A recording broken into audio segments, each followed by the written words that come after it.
ChatGPT, how hard is it to run 100 miles? Statistically, very. 100 miles, if you ready, we going for 100 miles. About half don't finish.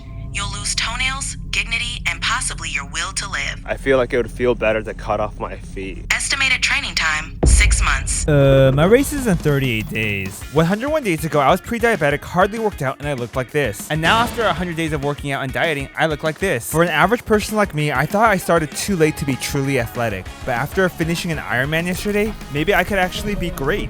But ever since I started running, I've had my eyes on one thing. People call it the World Cup of Trail Running. UTMB. If I finish this upcoming 100-mile race, I'll have a good chance to qualify to run with the best runners in the world at UTMB. I'll just squeeze myself right here, please. But there's still a lot I need to figure out before I'm ready for a 100-mile race. Like, how does someone even train for this? What do people carry in these fancy running vests? And most importantly, what do you do when you have to use the restroom? You guys like the hat? You might be wondering how I even survived or gotten this far with just 100 days of running experience. I legit can't feel my legs anymore. Yeah, I wondered too. I used to get a little irritated to see my friends post photos of them getting married, getting fit, like they figured out life. Must be nice. Meanwhile, I can barely catch my breath climbing one flight of stairs. Can you carry my backpack? I wish I never got these unhealthy habits I probably got years ago, since my dad took me to McDonald's all the time. Let's just forget about this old version of David. That's exactly what it looks like. But I only made it here because of the list of rules I made to survive endurance sports. Rule number 1 for surviving a 100-mile race. Never stop until you are done. No excuses, no matter how slow you are. Let's do that one more time. Some context. For the past 103 days now, I've been working out like... Retired Navy SEAL David Goggins is described as one of the toughest men on the planet. His workout includes at least a 12-mile run and a gym workout every single day. And that's what I still did. I had no idea what other workouts I should do to train for this. Since the last time I worked out at least a month consistently was almost 10 years ago when I was doing P90X. You just crushed. So yeah, I'd like to say I knew what I was doing, but I didn't. I tried a lot of random things that I thought that would help, like running with ankle weights. I don't know if this is gonna help, but I'm gonna try running 12 miles with only breathing through my nose. But this tape, I mean, I don't think it does anything. I've been researching other ultra runners and saw that they use these poles, so we're gonna go get some and test them out. I'm carrying it more than using it. Do I even need this? The poles only touched the floor like 4 times. Screw hills, man. I'm not doing it anymore. Oh, saw my eyes. And before I knew it, a month passed. I can't believe I'm here. So let me explain to you what this whole UTMB thing is all about. Imagine this. You're running 4 marathons back to back, but on the mountain. Your run goes up and down this mountain until the total elevation you gained is higher than Mount Everest. I'm tired. Then you go all the way down and then keep on going down until you feel like you're in the depths of hell. I think that pretty much sums up an ultramarathon. Oh shoot! This is such a bad idea. I'm actually really nervous right now. The mountains behind me also looks massive. This is way taller than anything I've done in California. That's a victory pose I'm gonna have when I finish this race. I have to finish this race to qualify for UTMB. If I don't make it this time, I'll have to wait about 2 years. It's just 10 David Goggins workouts. Most people have been training for this for years. Me, 38 days. They told me to go up front. That's where all the pro runners are. I can't help but feel that I don't deserve to be here. 52 seconds left. We going for 100 miles. 52 is the furthest miles I've ever ran. That was about 2 months ago. The next day I had to go see a doctor because I thought I broke my leg. Thank God, but I don't have a stress fracture. Rule number 3 for surviving a 100-mile race. Extra things weigh you down. Carry just what you need. Rule 2, fix any problems when they are small, like the blisters on my feet. Never stop, no matter what.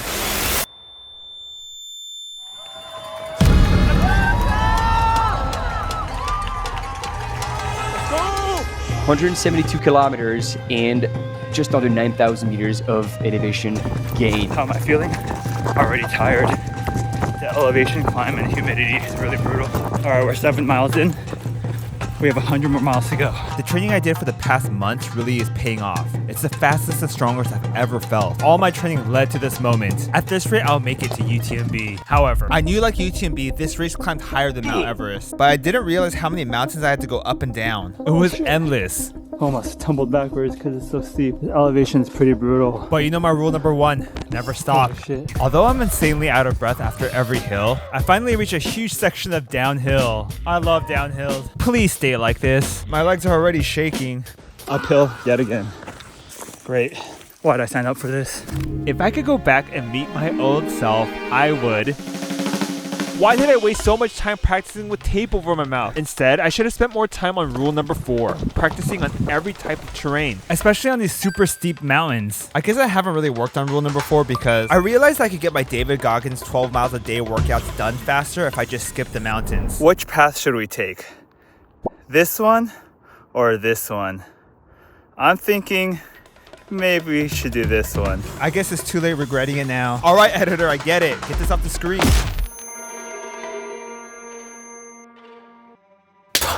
At this point of the race, everyone was passing me. Everyone was rushing to outrun the cutoff time, where you get kicked out of the race if you don't go fast enough. That line was getting closer and closer to us. Quick feet, quick feet, quick feet, quick feet, quick feet. I can't feel my legs at all. We're gonna bolster like crazy. We started catching up with everyone. I guess rule number 4 is not that important. The only challenging thing about it is probably the uphills and the downhill. Oh shit.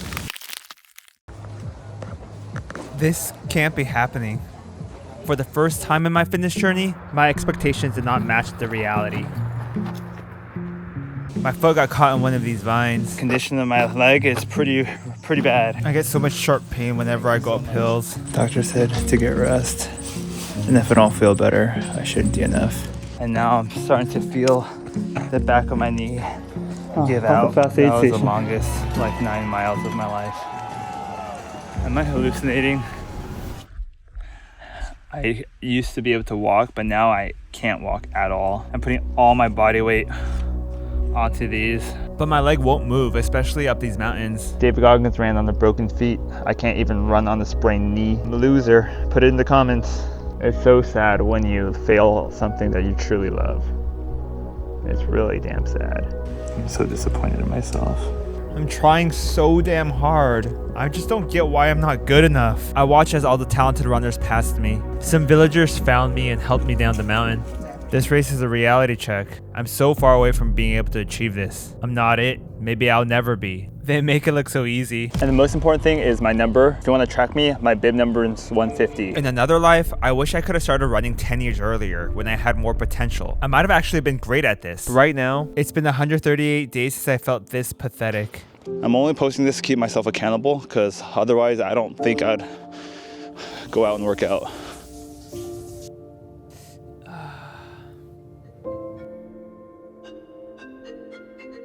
My dad called to tell me to come back home. I guess it's his way of telling me that I shouldn't be alone, especially after I failed. Can you be the champion of coming back stronger? Alright, we're heading back to LA. This is my dad. He made me come over to see a doctor because he knew knowing me, I wouldn't want to waste time to see one and get straight back into training. Dude, this house, some things never change.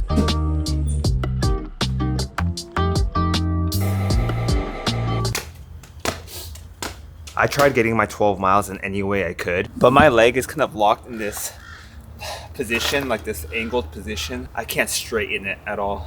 Sucks. Guess I'll have to take a rest day. Happy? Happy, yeah. So happy. If that didn't make me feel bad enough, my dad pulled out some old photos and dropped the harshest insult of all time. 너 어릴 때랑 똑같아. What do you mean I'm the same as before? No. 100% no. How am I the same if I went from this to this? That's crazy coming from someone that went from badass military captain to this. But my dad thinks he's still the same even after the military. I guess he kind of looks the same. 나 아직 멋있지? Do you know how to ride a bike?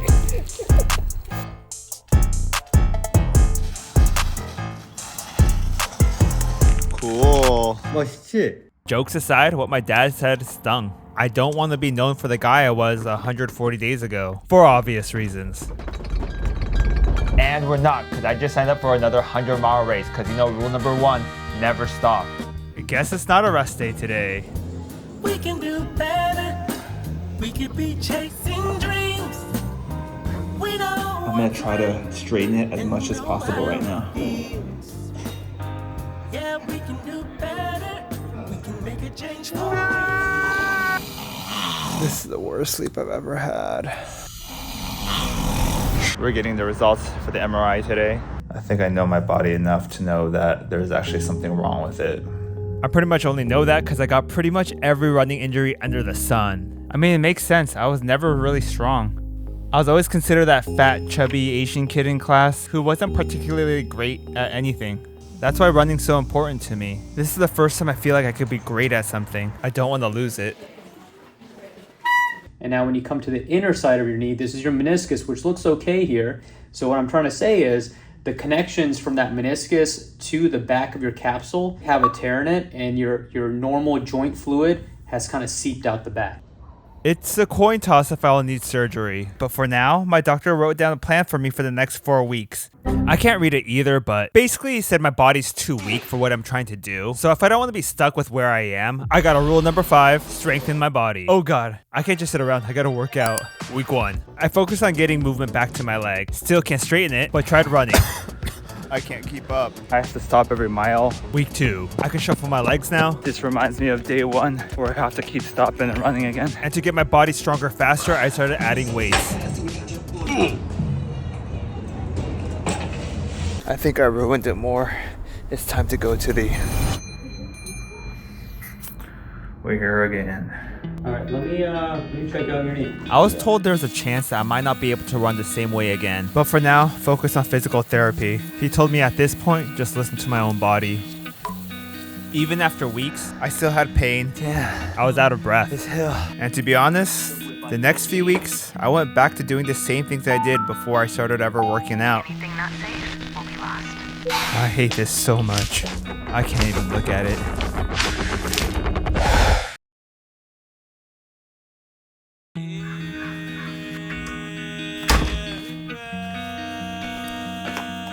We're just gonna go for it.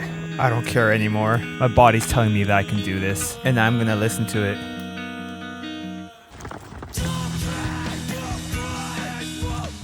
I can now jog for about 15 minutes straight. But this is a lot further than I thought I could do. Now that I know how hard 100 miles is, if I don't want to fail again, I gotta push even harder.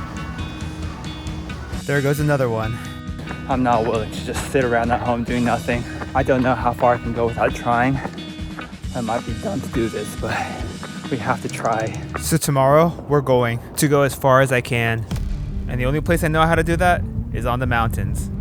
Well, first things first is we gotta find a mountain. Maybe if we go down there. Might not be the best idea to run alone in the mountains without the healthiest legs, but the race is coming up soon. But I chose the worst day to run. It's raining and all the rocks are slippery. Oh, fuck. Oh my gosh, my light flashed. Holy shit. All right, I gotta slow things down. I gotta remember my leg is not the same as it was before. Someone's actually been here. I see footsteps like right in front of me. Who'd be running in this weather besides some crazy person? I am not dressed for this. All right, let's just get out of here. Where'd I come from? Sorry. Yeah, have a good time. I am here praying. Would you take picture for me? Yeah, of course. First, I am going to myself. You have a videographer now. Every day I come here because this is so beautiful. Every day, 12 miles a day. I like. That's so cool. 12 miles every single day. I used to do that all the time too. This is Mr. Kwan, by the way. He wanted to know why I was here. I told him about my fitness journey and how I'm afraid I'm going to fail again in my 100-mile race because I lost all my progress. But he didn't say anything. All he did was listen until he said, I am already 66 years old, so I am retired. In my life, I failed lots. But David, the only time something truly a failure if you learn nothing from it. Oh, I learned something from it. Let's work on the rules. Rule number 4. This time I'm training on every terrain. How am I ever gonna get better if I never push myself? I hate this. I'll have to work on this more, but for now, rule number 6. Test out what foods I can eat while I run. I need to eat a lot because during this race, I'll be burning above 10,000 calories. But with eating that much comes rule number 7. Don't ever trust a fart. Why do I always have to use the restroom whenever I run? Hello? Where's the light turned off? Hello, Poppy. But if you need to use the restroom in the wilderness, you use A wag bag. find a safe place to do your business. Release the Kraken! Emily. So the problem with my David Goggins 12 miles a day workouts is that I barely played with any elevation. For the most part, all my runs have been pretty flat. The last time I did anything with elevation, you guys already kind of know what happened. I think we gotta kind of do something drastic. What better way to train for elevation that's on par with Everest than... I came here for another video project. You can see that full experience on my YouTube channel, but I also came here for training because I learned about these crazy strong mountain people called Sherpas who on a daily basis climb up and down these monstrous mountains. He's probably carrying around close to 200 pounds. And no, they don't wear or use any fancy shoes or gear to make it happen. The plan is to live with them. That way maybe I'll find a quick way to learn and master elevation. Because after all, we only have 22 days before the race. We have to run so we can make it back on time. All right, I think what the goal is today is to go to Lukla, which is over this mountain right here. You mean this one? Yeah. It's a hill. It's still a hill? Yeah. How's that not a mountain? Thankfully, I'm not alone on this journey. Perfect. This is Ngima Tashi. He's a Sherpa I met on the way that agreed he'd guide me all the way up these gigantic mountains. Hills. Are there hills? Alright, Ngima, it's a hill. I started copying everything Ngima did. I paced myself as fast as he did. Is this the fastest you've got here? Yes. Ate what he ate, even drank what he drank. Tea break number 3 for today. Tea number 5. Number 6. He drinks so much tea that he knows everyone at every tea house.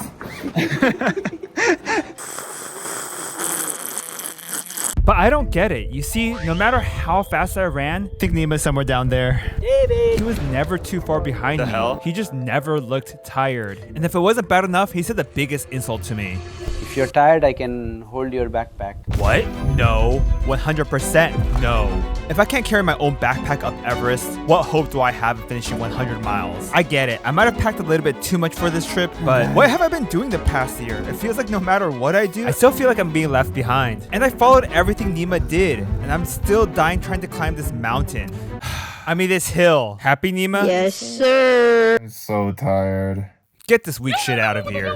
We're running out of time. We went on and brute forced the rest of the trek. More stairs. Why there's so many stairs? I'm still terrible with the elevation portion of rule number 4. What's the secret? Ngima didn't have any tips. His mom didn't have any tips. Ngima's brother-in-law, who's actually been to the top of Mount Everest a few times, says he might not be the best one to ask anymore. Because the last time he climbed the elevation was back in 2006. In 2006, I almost died in ice ball. I now is not climbing anymore. Ngima says if I go even higher, there's one more person I might be able to talk to. Over there is base camp. Don't run, okay? I think I have elevation sickness. No, I can't think. We did it, guys. Mount Everest base camp.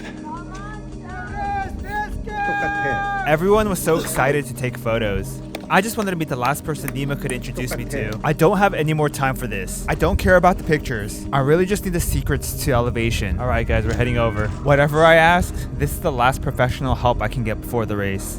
Ngima? Oh, he's getting more tea. Of course. But we were waiting to meet his friend Ashok Lama, a Sherpa that spends most of his time on top of the world. He could for sure finish 100 miles. Have you ever failed climbing to Mount Everest? Yes, many times. It gets difficult every time I go there.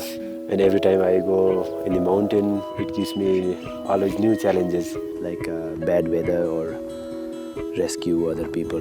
But don't you get upset if you don't reach the top? Basically what I found in climbing is it's like an addiction, you know. It don't matter if I reach the top, even if I don't, it gives me new feeling and new motivation and new energy and new vibe, and it feels like I'm very close to the nature. Every day I learn, then I try again and again. It's like never-ending dreams, you know.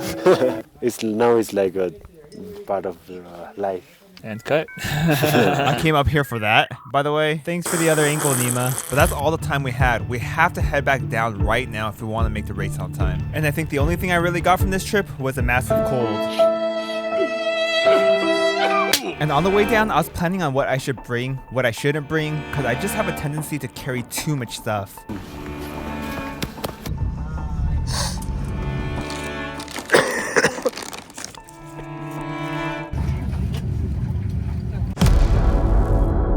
Are you David? Yes. Here you go, David. Thank you, appreciate it. Here's some pins. If you want to track me for the UTMB Canyons race, I'm bib number 200. Hopefully I don't regret telling you this time. There's that one saying, the best time to have started was 10 years ago, and the next best day is now. That's so stupid. The next best day was 9 years and 364 days ago. I have so many thoughts in my head. So disappointed in myself. That's a victory pose I'm gonna have. a tear in it. 3 months until my 1-year anniversary of running. Did I change enough from who I was? My second attempt. If I don't finish this time, it's clear I wasted all this time. I'll have to wait even longer than 2 years to stand with the best. My one and only goal, the finish line. 100 miles underway. Let's do it. 1 mile in, 99 more to go. It's hard to breathe when you have a stuffy nose. I started this race sick and jet lagged from being at Everest, but who cares?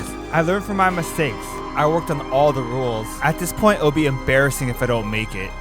We finally reached a huge uphill. I am tired. This is not a good sign if I have to sit down already. Oh, that looks bad on video. Okay, did you say you had another one? Yeah, on the other side. 8 hours in, 33.33 miles. It is nighttime. And again, I have to keep on sitting. I feel weaker now than my first 100-mile race. Oh, I'm so sleepy. Don't really know how I'm gonna do this. We have like 60 more miles to go. Everyone started passing me again. I should be used to it by now, but this time, every time someone passed me, it kind of pissed me off. We finally made it halfway. But everyone already passed me, and I'm all alone. I really did work so hard this time. If I could go back in time, I'd tell my old self to stop being lazy, fat, a waste of space. I can't run anymore. The bottom of my foot is like officially swollen. Mile 60. I can't even think right now. I'm so tired. Around 35 miles left. I keep hallucinating, but this looks like a really good bed. Oh my gosh. I wanted to rest and eat, but I was told I had to leave. I almost missed the cutoff. Can't make that mistake again, so we're gonna eat while going up this. I need sleep. But if I sleep, there's a good chance I'll miss the cutoff and be kicked out of the race. I am so sleepy. I think I'm hallucinating. A 100-mile race. It's impossible. You're not going to make it again. I just need to close my eyes just for a little bit. Please don't stop. I always wondered what would have happened if I kept on going. If I kept going, could I get healthy? Could I actually amount to something more than this? Can my dreams come true? This is probably my attempt number 100 at losing weight. And every single time I tried, after a few weeks, I'd end up only getting bigger and bigger. You have to wake up, David. Every time I failed, I just wanted to disappear and just hide behind the screen. What wasted potential. This is a lot harder than I thought it would be. I have to go. The cutoff is in 6 minutes. I'm so tired of this. No matter how hard I try, it's always the same. At this point, it's just a waste of time. That's a victory pose I'm gonna have. I'm so disappointed in myself. Come on, David. Freaking lazy piece of shit. Let's go. I honestly hate what I've become. I wonder how much I could change if I actually do this. As pathetic as I was, I felt like the only skill I've really developed was being able to keep trying again and again. And no, it wasn't because I had endless motivation. The pain I felt during these days, I don't know what to do. They were nothing compared to the things I said to myself every day. My watch died. I don't know how much further we have. I'm dying. I'm literally dying. What mile am I on? Good question.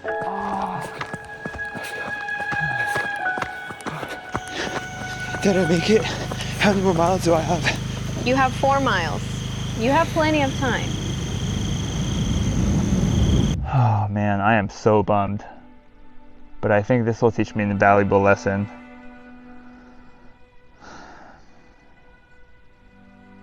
Whatever that is right now, I'll have to think about it. I always thought all the times I failed were a waste of time. Because I'm already too old. I already passed my peak. But I'm 96 miles in the best shape I've ever been.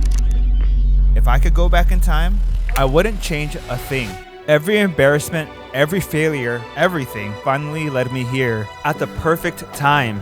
Any sooner, I would still be running around trying to be somebody when I didn't even know who I was. I wish you guys could see the sky, but the sky is so beautiful. Every day I come here because this is so beautiful. I think I see some light up here. We might be out of the mountains. I mean hills. Is that another hill, Ngima? I don't know if I'm hallucinating, but I think we made it.